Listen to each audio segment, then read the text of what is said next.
রাশিয়ার মাটিতে ইউক্রেনের সেনা অনুপ্রবেশ করেছে। রাশিয়ার বেলগোরেদে বোমাবর্ষণ করেছে তারা। পশ্চিমা মিডিয়া এমন সব খবর যেভাবে প্রচার করছে যেন ইউক্রেন রাশিয়াকে পরাজিত করে ফেলেছে।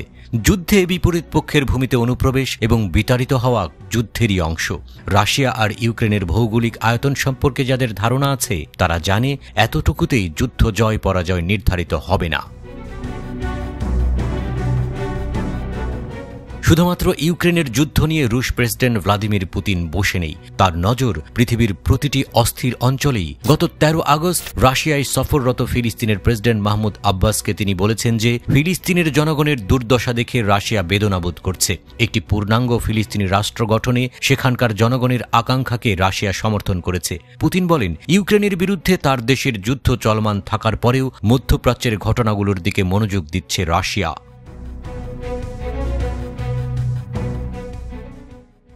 রাশিয়াকে অবশ্যই দেশ রক্ষা করতে হবে এবং হাতে অস্ত্র নিয়ে দেশের জনগণকে রক্ষা করতে হবে, কিন্তু মধ্যপ্রাচ্যে যা ঘটছে, বিশেষত ফিলিস্তিনে যা ঘটছে, তা অবশ্যই রাশিয়ার নজর এড়াচ্ছে না বলে ক্রেমলিন থেকে জানানো হয়েছে।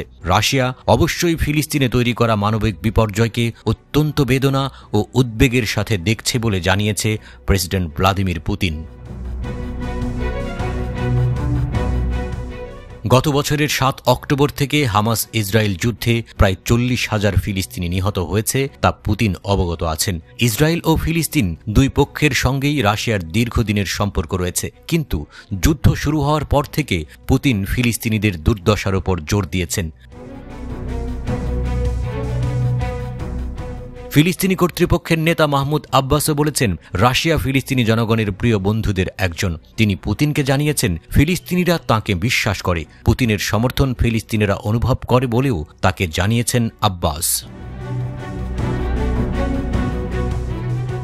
তিনি বলেছেন, জাতিসংঘের নিরাপত্তা পরিষদে রাশিয়া ভেটো দেওয়ার ক্ষমতা রাখে, ফলে ইসরায়েল যেসব পদক্ষেপ নিচ্ছে তা বন্ধ করতে নিরাপত্তা পরিষদে কাজ করতে হবে। জাতিসংঘের শীর্ষ আদালতের বিচারকরা গত মাসে একটি পরামর্শমূলক রায়ে বলেছিলেন যে ফিলিস্তিনি ভূখণ্ডে ইসরায়েল দখলদারিত্ব এবং সেখানে ইসরায়েলি বসতি রক্ষণাবেক্ষণ অবৈধ। রাশিয়া মধ্যপ্রাচ্যে নিজেদের পরিচয় তুলে ধরতে চায় শান্তিপ্রিয় দেশ হিসেবে।